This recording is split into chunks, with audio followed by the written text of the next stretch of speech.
Ating simulan ng umaga ng mga balitang dapat nating malaman sa 774 Balita Ngayon. 30 minutong pag-uulat ng mga impormasyon at pangyayari sa loob at labas ng bansa. 774 Balita Ngayon. Kasama sina Joel Malasakit Mangorospe at Darlene Olanyo. Kasama ang buong puwersa ng 774 News Team. 774 Balita Ngayon. Sa himpilang pinagkakatiwalaan sa balita at serbisyo publiko. DWWW 774, your ultimate news and music radio. At ngayon, narito ang inyong tagapagbalita.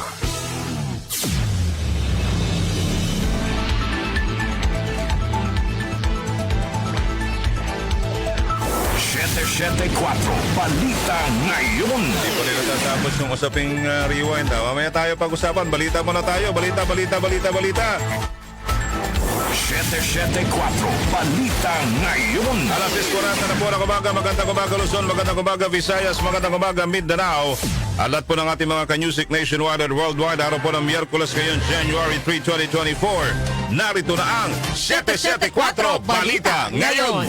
774 Balita Ngayon. At sa ating headlines, nasa 35 mga Pinoy kabilang sa mga lumikas kasunod ng pagtama ng magnitude 7.6 na lindol sa Japan.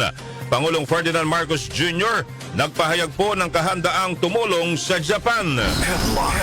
Pangulong Ferdinand Marcos Jr. pinamamadali na ang pagtugon sa mga hakbang upang maialis ang Pilipinas sa gray list ng global money laundering. Bilang ng mga firecracker-related injuries sumampa na sa mahigit 400 ayon po yan sa DOH. Tatlong pulis na sangkot sa illegal discharge of firearms posibleng matanggal sa serbisyo. 15,000 mga pulis idideploy sa pista ng itim na Nazareno. Mahigit 4 na milyong minimum wage earners na kinabang sa ipinatupad na aumento sa sahod noong 2023. Sa Metro News naman, yellow card ng Makati City hindi na magagamit ng mga residente sa Embo Barangays. Provincial News, 40 million pesos na halaga ng alahas at pera tinangay ng 3 kawatan sa Osamis City.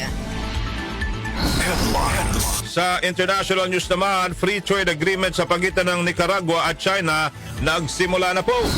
Sa ating sports alert, Pinoy tennis star Alex Ayala nasungkit ang panibagong career high ranking sa Women's Tennis Association. At sa showbiz, unang linggo ng MMFF 2023, nalampasan na ang kita ng buong Film Fest noong 2022. Kaya sa rewind yan. Sa ating naman balita kakaiba, isang pulis sa India binigyan ng mouth-to-mouth resuscitation ang isang ahas upang iligtas ito. Alas 6:43 ng umaga, kami ho yung mga tagapagbalita, Joel Malasakit, Mangorospe. At Darlene Olanyo. At sa detalye ng mga naglalagab live at totoong mga balita. 774 Balita Ngayon. Wala hong Pilipino na naiulat na nasawi sa magnitude 7.6 na lindol na tumama sa Japan noong January 1. Gayunman sinabi ni Philippine Ambassador to Japan, Mylene Garcia Albano, na aabot sa 35 mga Pinoy ang lumikas mula sa Ishikawa Prefecture na naapektuhan ng lindol.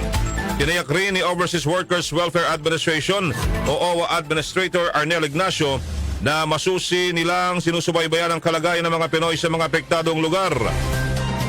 Sa ngayon, sumampa na sa hindi bababa sa 57 katao ang nasawi sa malakas na pagyanig. 774 Balita Ngayon. Tiniyak po ni Pangulong Ferdinand Marcos Jr. na nakahanda ang Pilipinas sa magbigay ng tulong sa Japan na niyanig ng magnitude 7.6 na lindol. Kasunod dito, inihayag ng Pangulo na bukas ang Pilipinas sa tumulong sa kahit na anong paraan. Sinabi rin ng Pangulo na patuloy na nakikipag-ugnayan ng pamalaan sa Japanese government upang matiyak ang kaligtasan ng mga Pinoy doon. Sa ngayon, wala pang naitatalang Pinoy na nasawi sa pagyanig. 774 Balita Ngayon. Pinamamadali na ho ni Pangulong Ferdinand Marcos Jr. ang pagsasagawa ng mga hakbang na mag-aalis sa Pilipinas sa gray list ng Financial Action Task Force o FATF kontra money laundering. Ayon kay Anti-Money Laundering Council o AMLAC Executive Director Matthew David, inatasan na sila ng Pangulo at ang lahat ng kinaukulang ahensya na tugunan ang mga natitirang strategic deficiencies ng bansa hinggil sa money laundering. Kasunod dito, target ng pamahalaan na maalis ang bansa sa gray list ngayong Enero upang maiwasang tuluyang mailagay ang Pilipinas sa blacklist. Taong 2021 pa nang napasama ang Pilipinas sa gray list sa ilalim ng pinaigting na monitoring kontra money laundering at terrorist financing. Mula sa dating 18 ay bumaba na lamang sa 8 ang natitirang deficiencies na kailangang tugunan ng pamahalaan, kabilang na dyan ang finance entities, pagpapaigting ng money laundering at terrorism financing investigations at mahigpit na pagpapatupad ng cross-border measures kabilang ang mga daungan at paliparan. Kung hindi may habol at tuluyang mailagay sa blacklist ang Pilipinas, ay maapektuhan nito ang remittances, credit rating at pamumuhunan sa bansa. There's already a reputational risk on the Philippines, particularly on the economy. It may affect our credit rating. As you very well know, ang World Bank and even the IMF is looking into also the status of the Philippines regarding the gray list. Also, it might also affect foreign direct investments in the Philippines, because if you don't exit the gray list, they might think that our AML CTF system is not adequate enough or sufficient enough or strong enough as regards money laundering and terrorism financing. Yan po si AMLAC Executive Director Matthew David. 774 Balita Ngayon. Umakyat na sa mahigit 400 ang naitalang sugatan dahil sa paputok at ligaw na bala. Batay po sa datos ng Department of Health, isa ang kumpirmadong nasawi dahil sa paputok na naitala sa Ilocos Region. Kinasasangkutan ito ng 38 taong gulang na lalaki na nagsindi ng sigarilyo habang nakikipaginuman kasama ang iba pang mga individual malapit sa storage ng mga paputok. Sinabi pa na DOH na sa kabuang 443 na naitalang sugatan, 206 sa mga ito ang nangyari sa bahay at sa mga lansangan. Isa ring kaso ng stray bullet injury ang naiulat sa Davao Region. 774 Balita Ngayon. 13 minuto pa bago mag-alas 7 ng umaga, nanganganib po na maalis sa serbisyo ang 3 pulis na sangkot sa pagpapaputok ng baril bago magbagong taon. Ayon sa Philippine National Police, ito ay sa oras na mapatunayang nagkaroon ng kapabayaan sa paggamit ng baril na labas sa kanilang pagganap sa tungkulin. Sinabi ni PNP National Public Information Office Chief Police Colonel Jean Fajardo na isa sa 3 pulis na napaulat na nagpaputok ng baril ng bisperas ng bagong taon sa Zamboanga City. Kinuha umano ng naturang pulis ang service firearm ng kanyang kasamahan at pinaputok ito sa likod ng kanilang stasyon habang sila ay nagiinuman. Kasalukuyan ng under restrictive custody ang naturang pulis na nahaharap sa mga kasong administratibo at kriminal. Naitala naman sa Malabon at Quezon City ang 2 pang pulis na nasangkot sa illegal discharge of firearms. Sa kabuuan, nakapagtala ang PNP ng 13 kaso ng illegal discharge of firearms. 774 Balita Ngayon. Aabot sa 15,000 na mga pulis ang ide-deploy ng Philippine National Police sa pista ng Itim na Nazareno sa January 9. Ayon kay PNP spokesperson Police Colonel Jean Fajardo, nakikipag-ugnayan na sila sa mga organizers at concerned agencies hinggil sa naturang selebrasyon. Sinabi rin ni Fajardo na parehong ruta noong 2020 ang gagamitin sa traslasyon ngayong taon. Kaugnay nito, magpapatupad ng restriksyon sa mga controlled area sa harap ng Quiapo Church ng PNP upang matiyak ang kaligtasan ng mga deboto na inaasahang papalo sa halos 2.5 milyon. Inihayag pa ni Fajardo na sa ngayon na walang natatanggap na credible at serious threat ng PNP kaugnay sa traslasyon 2024.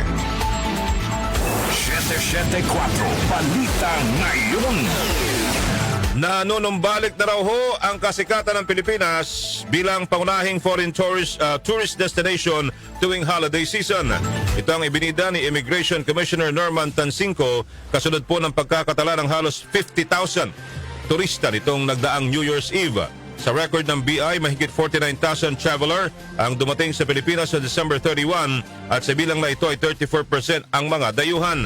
Ayon sa BI, umabot na sa 1.6 million ang arriving passengers noong buwan ng Disyembre na mas mataas sa inisyal na target na 1.5 million. 774 Balita Ngayon.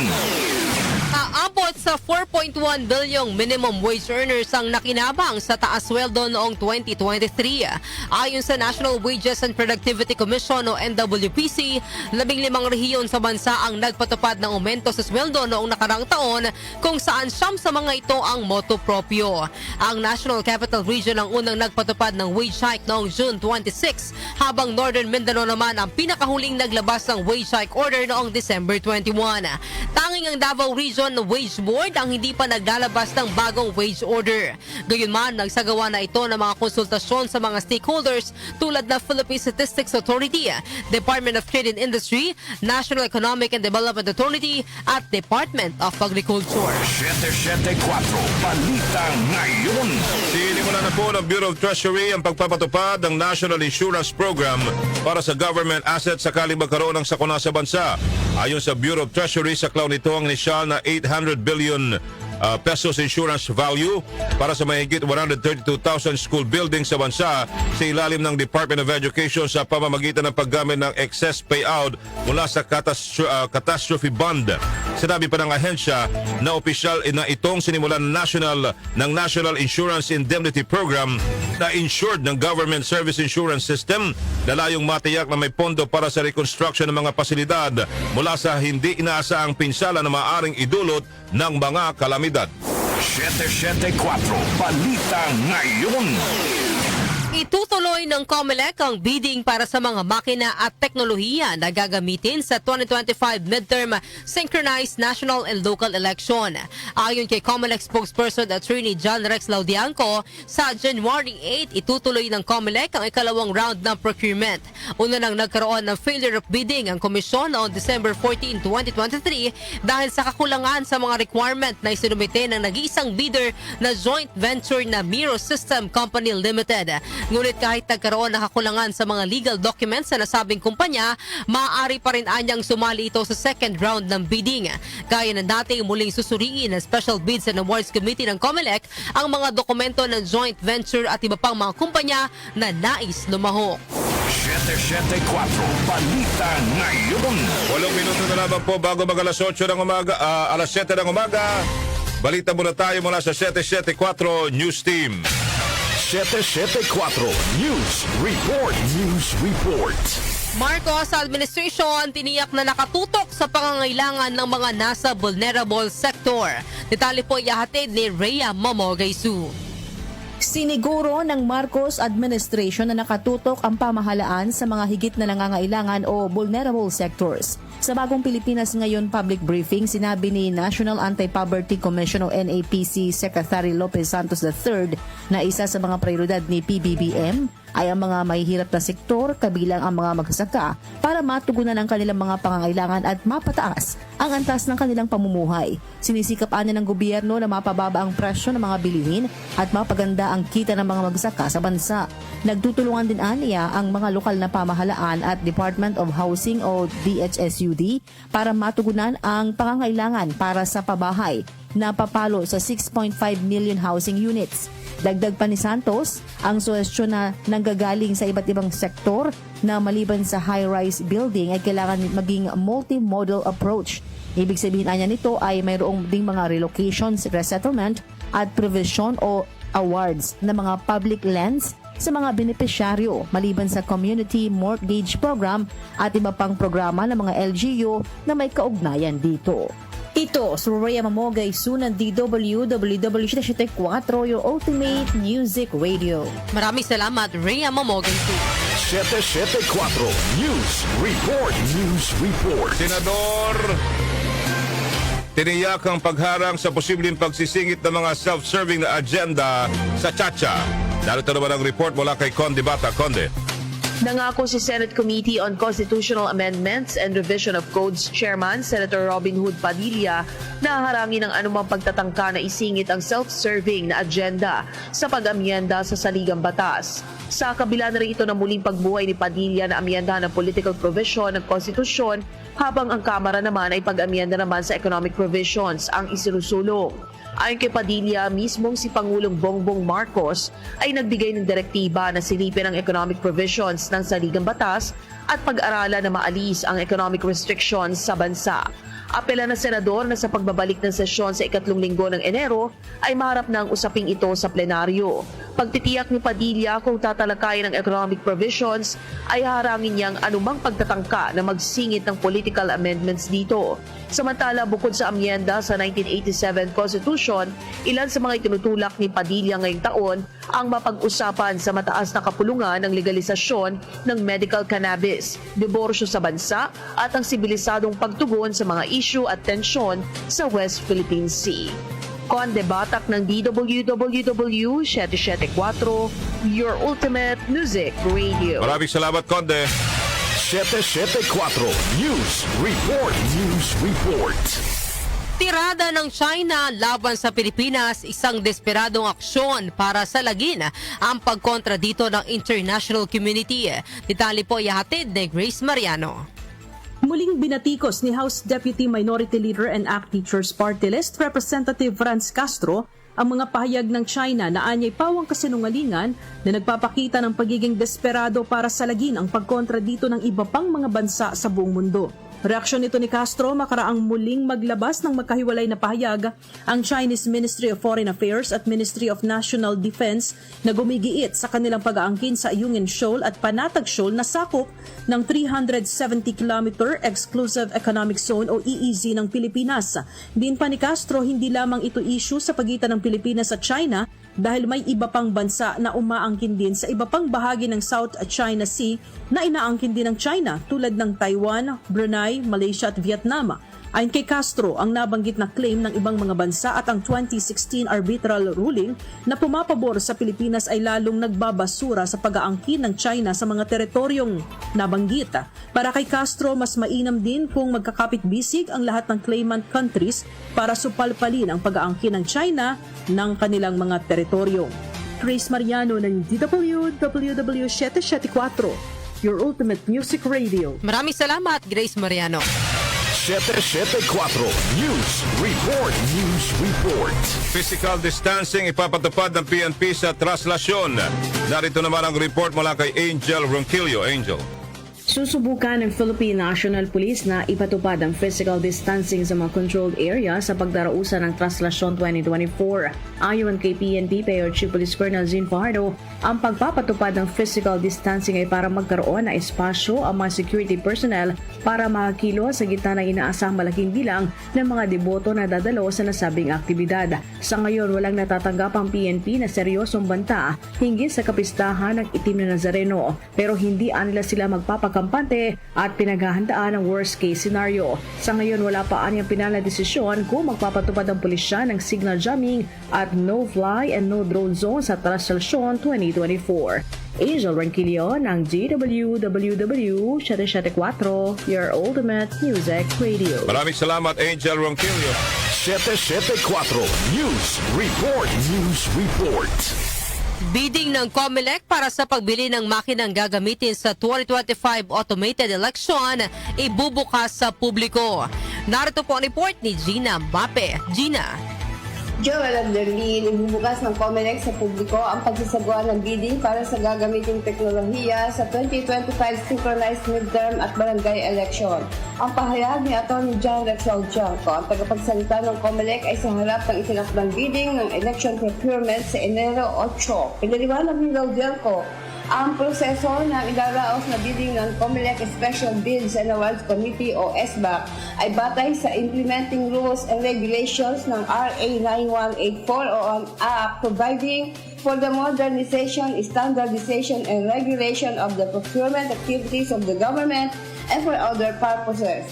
Ang opening ng bisanya ay maaaring matatapos sa loob ng isang araw kung saan maaaring maideklara ang bidder with the lowest calculated bid sa mga bidder na na-declare na eligible. Pagkatapos anya nito ay isasagawa ang mandatory post-qualification evaluation kung saan iba-validate at iba-verify ang lahat ng dokumentong naisumite sa eligibility check, pati na rin ang compliance sa lahat ng technical specifications ng fast track o fully automated system with transparency audit and count. Batay anya sa rules, may 7 hanggang 30 araw mula sa declaration ng bidder with the lowest calculated bid ang pag-verify, validate at test ng legal, technical, and financial requirements. Sinabi ni Lo Janco.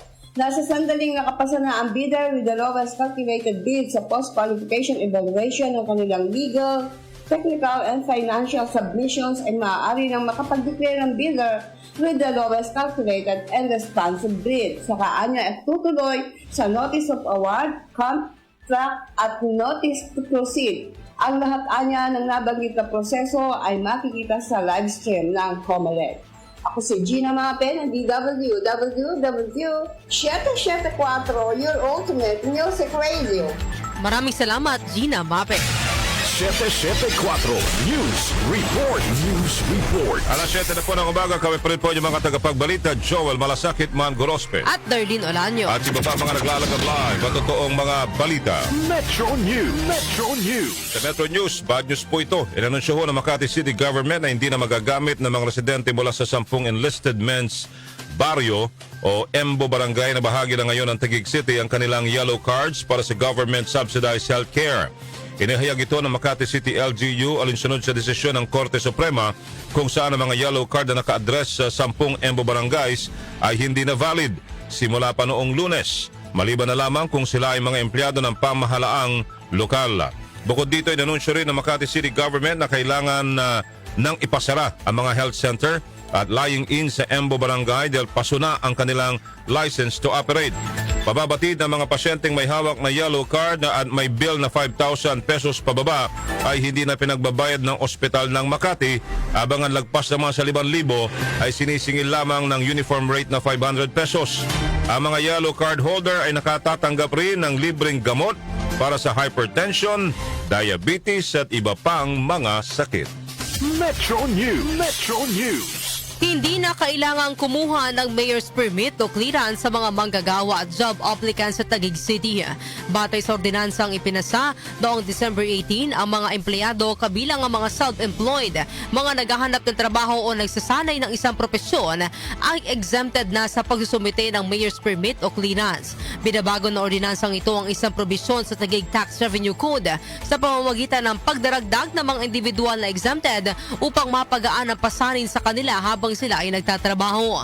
Makatutulong ang naturang ordinansa upang makatipid ang mga empleyado sa karagdagang gasto sa pagkuha ng mayor's permit o clearance. Balitang Fromdi. Balitang Fromdi. 40 million pesos na halaga ng mga alahas at pera tinangay ng 3 kawatan sa Osamis City. Narito naman ang report mula kay Jonah Bakiran. Jonah. Ninakaw ang tinatayang 40 million pesos na halaga ng alahas at pera mula sa safety vault at bank automated teller machine sa Gaisano Mall sa Osamis City ng 3 sospek bago sumapit ang bagong taon. Batay sa magkahiwalay na initial report ng Osamis City Police Office at Misamis Occidental Provincial Police, gumawa ng tunnel ang mga magnanakaw mula sa open food store na katabi ng Oro Italia Fine Jewelry Store.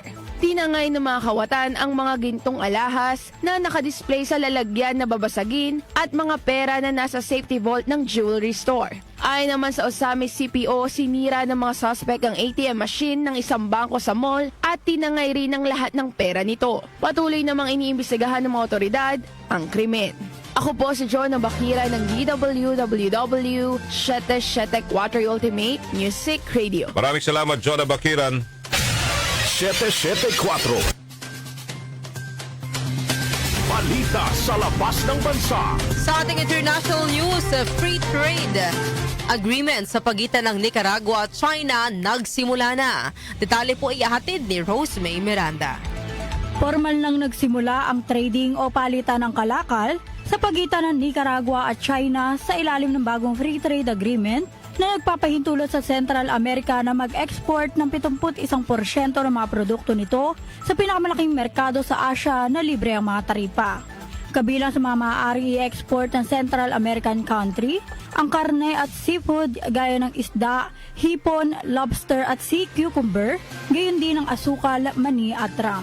Kasama rin sa kasunduan na nilagdaan noong ika-31 ng Oktubre ng nakaraang taon sa pamamagitan ng isang virtual meeting ang mga non-food item katulad ng leather, uling, kahoy at mga pyesa ng sasakyan. Ibinubukod naman sa kasunduan ang mga produkto ng China na maaaring maging problema sa pangunahing industriya ng Nicaragua, gaya ng karne at opal o lamang loob ng mga hayop, kape, bigas at asukal.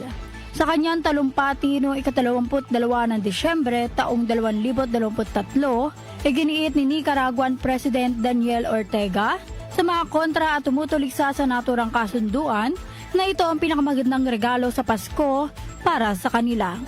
Ako po si Rosemary Miranda ng DWWW 774, your ultimate music radio. Maraming salamat, Rosemary Miranda. Sports Alert! At sa Sports Alert, Pinoy tennis star Alex Ayala nasungkit ang panibagong career high ranking sa Women's Tennis Association. Report mula kay Mika Fajardo. Mika. Sinimula ni Alex Ayala ang bagong taon sa pagsungkit ng bagong career best ranking na number 185 sa Women's Tennis Association. Ito ang unang beses na makapasok sa top 200 mark ni Ayala matapos niyang manalo noong nakaraang taon ng 2 International Tennis Federation titles, 2 bronze medals sa Asian Games at ang kanyang naging debut sa Australian Open bilang pro. Nakatakdang lumaban si Ayala sa Australian Open sa January 8, 2024 bilang qualifier. Target din niya makasali sa Grand Slam sa taong ito. Sa iba pang sports alert, inihayag ng Cherry-Tigo crossovers nitong Martes na nakuha na nila si dating F2 Logistic Cargo Mover Spikers Ara Galang bago ang susunod na season ng Premier Volleyball League. Naging parte siya ng F2 Logistics Cargo Mover simula 2016 bago mag-disband ng koponan matapos ang kanilang kampanya sa pagtatapos ng PVL noong December 2023. Inihayag ng crossover sa isang post na isa itong panibagong kabanata para kay Galang at nasasabi sila na maging bahagi siya ng Cherry Fam sa kanilang bagong pakikipagsapalaran. Nagpasalamat naman si Galang para sa bagong oportunidad na ibinigay sa kanya ng Cherry-Tigo. Nai-excite na rin daw siya dahil ito ang unang pagkakataon na makakapaglaro siya sa ibang team. Si Galang ay ikatlong player ng Cargo Movers na nag-anunsyo ng kanyang paglipat sa ibang koponan matapos mag-disband ng Cargo Movers. Nauna nang lumipat sina Don Macandili Katindig sa Signal HD at Ivy Lacsina sa NX LED. Samantala, magsisimula ang bagong season ng Premier Volleyball League All-Filipino Conference sa February 17, 2024. Ako po si Mika Fajardo ng DWWW 774, your ultimate music radio. Maraming salamat sa iyo, Mika Fajardo. Showbiz Balita!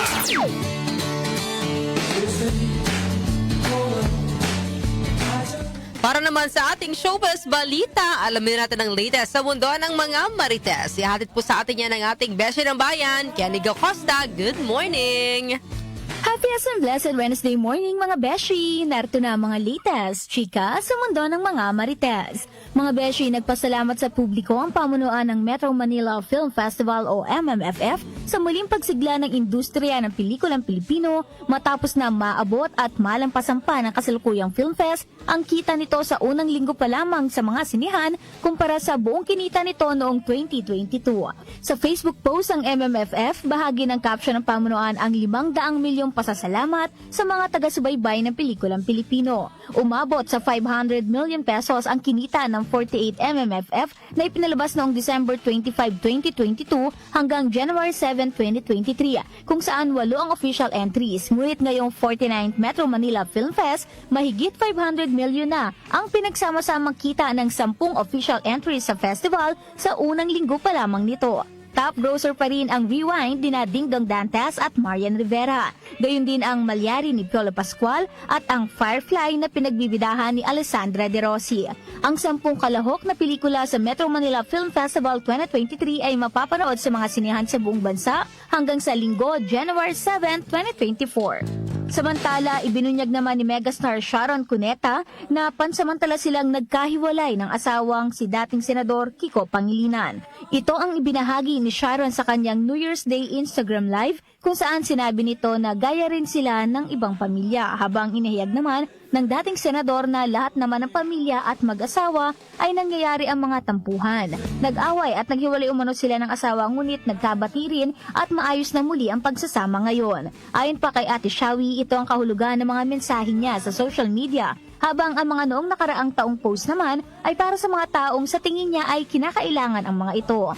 Bahagi rin ng naturang Instagram Live ni Sharon nitong bagong taon ang mensahe nito ng pagmamahal at pangungulila sa panganay na si Casey Concepcion. Nakasama namang nag-celebrate ng nagdaang holidays ang ama na si Gabby Concepcion at ang pamilya nito.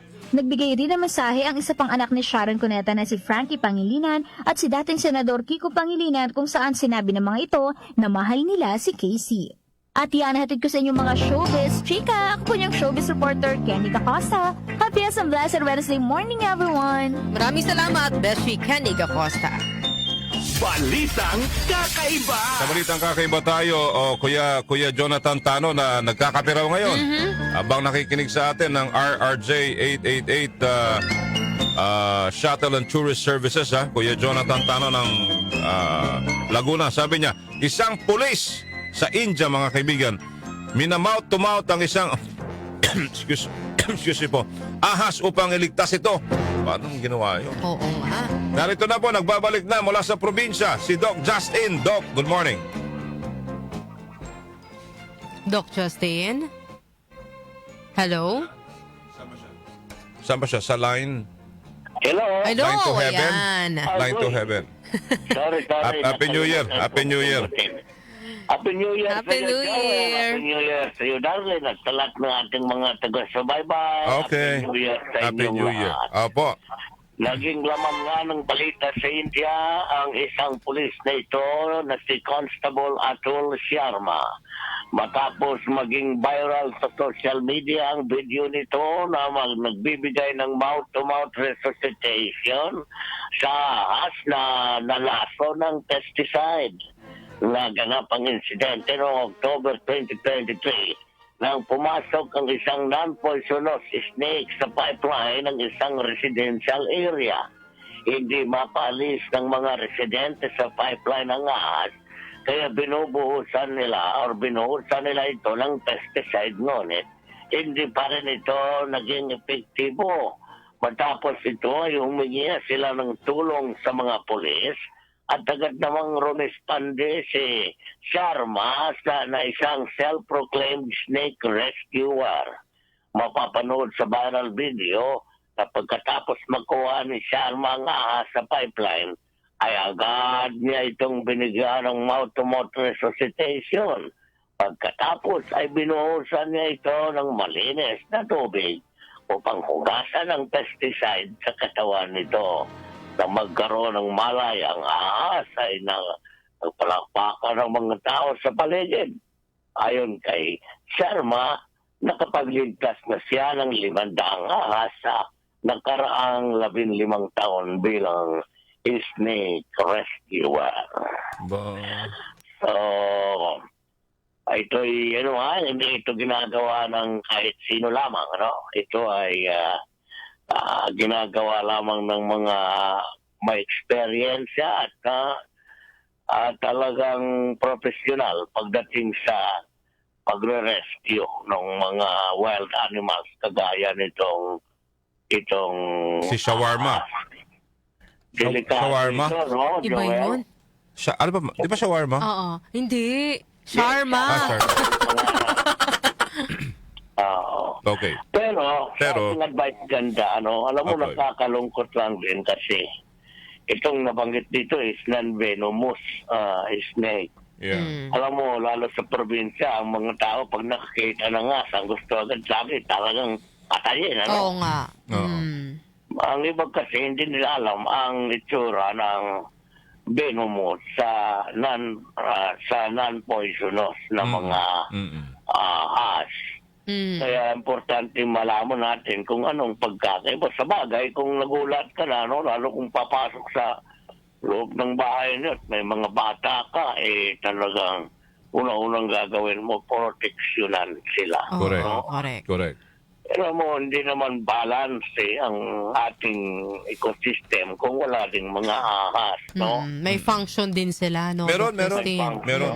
Actually, sila minsan nagpaparating ng mga maling balita. Iba yun! Naninira ng kapwa. Iba yun! Hindi Akala mo'y mapagkakatiwalaan mo. Pero pagdating ng araw, tutuklawin ka pala. Di ba? Yun yung mga modern Tama ba yun, Kuya Jonathan Tano? At Dennis Timonahan?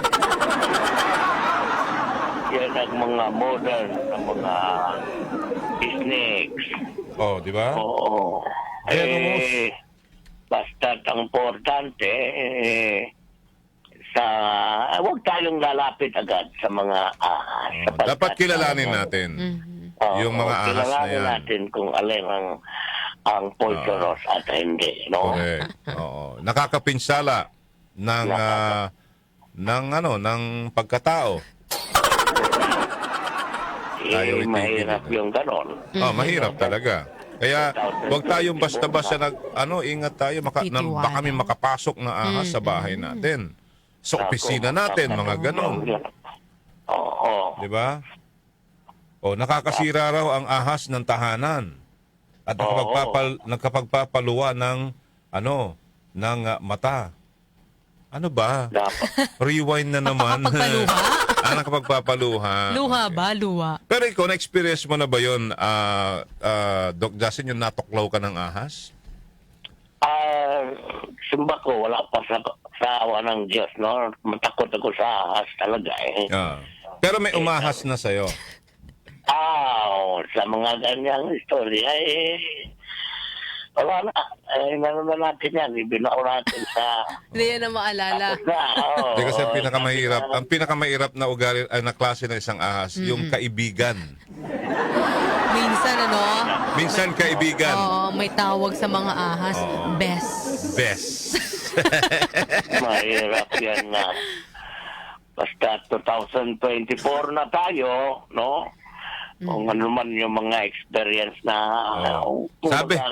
Sabi, may nagme-message. Sabi niya, yung mahirap na raw kayo ng ahas. Kasi ibang ahas, nasa gobyerno na. Sabi ni Kuya Tano. Ano ba yan? Napasok na sa gobyerno, eh. Hindi, halo-halo nga mga hayop dyan, eh. Halo-halo na. Mahirap na. Huwag nating padamihin yan. Pero ano ang advice ganda mo sa pagpasok ng bagong taon? Pagpasok ng bagong taon, Doc Justin. Siyempre yung ating, alam mo, mayroon akong natutunan talaga tuwing New Year. Kumbaga, dalawa lang ang sinasabi ko pagka New Year. Ano po? Goodbye and thank you. Yan. Alam mo, yung mga nakaraang experience natin nung nakaraang taong 2023, maroon dyan talagang hindi natin masabi natin mga mapait na experience. Karanasan. Karanasan. Kumbaga, hindi rin natin pwede siyang sabihan na goodbye lang. Kailangan thank you din. Dahil natuto tayo sa mga karanasan na iyon. Ngayon New Year na, basta, huwag lang kayong magpo-post na akin itong 2024. Lahat yan sa atin yan, ha? Okay. Huwag nyo angkinin. Huwag nyo suluhin. 2024. Pero halimbawa, Doc Justin, binigyan ka ng Diyos na isang araw. Isang araw para mabuhay na lang.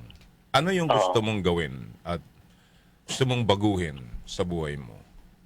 Alam mo, sa bandang huli, talagang importante nating ma-realize na tayo ay darating sa mundo ng walang-wala at aalis din tayo ng wala tayong madadala, no? So, kumbaga, importante yung ating naiiwang alaala. Hindi sa kung anong mayroon kang kayamanan. Kasi ang iba kasi, Joel, nagpapapako sa kayamanan, nakakala nila wala nang tatapusan ang kanilang pananatili sa mundo, no? Kumbaga, mas na nila ang kumbaga, masyado silang nagpapalunod sa kayamanan, sa kasakiman, sa kasikatan, sa mga material na bagay. No? Kung ako ay bibigyan ng pagkakataon ulit, gagawin ko kung ano ang dapat at mabuti. Kasiyahan ng Panginoon ang paggawa ng mabuti. Okay? Amen. So, babay na.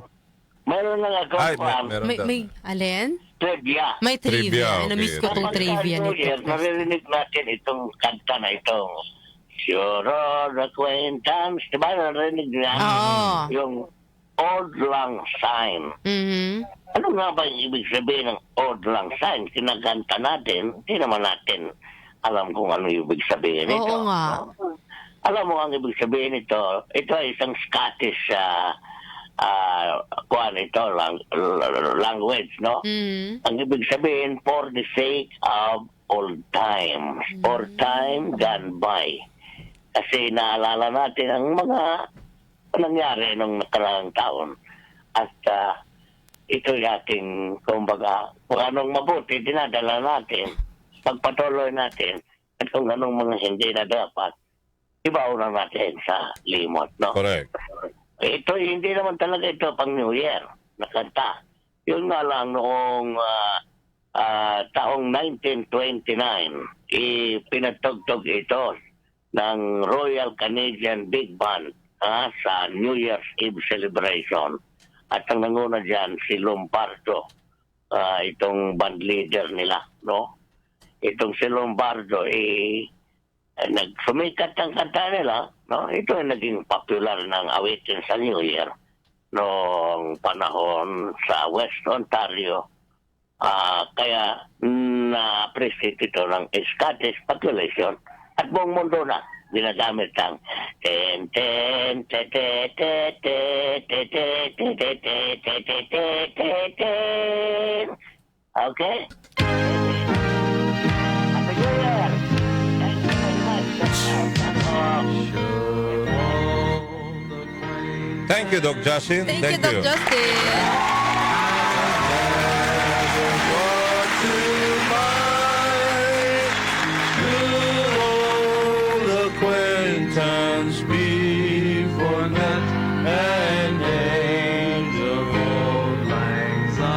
Simbang Bisaya ba yan? Mga kaibigan, at dyan po nagtatapos ang ating balitaan ngayong araw na ito ng Miyerkules, January 3, 2024, bagong taon. Kami po ang inyong mga naging tagapagbalita. Berdino Lanyo. Ako naman, Joel Malasakit Mancorospe. At ito po ang 774 Balita Ngayon. Maraming salamat. 774 Balita Ngayon.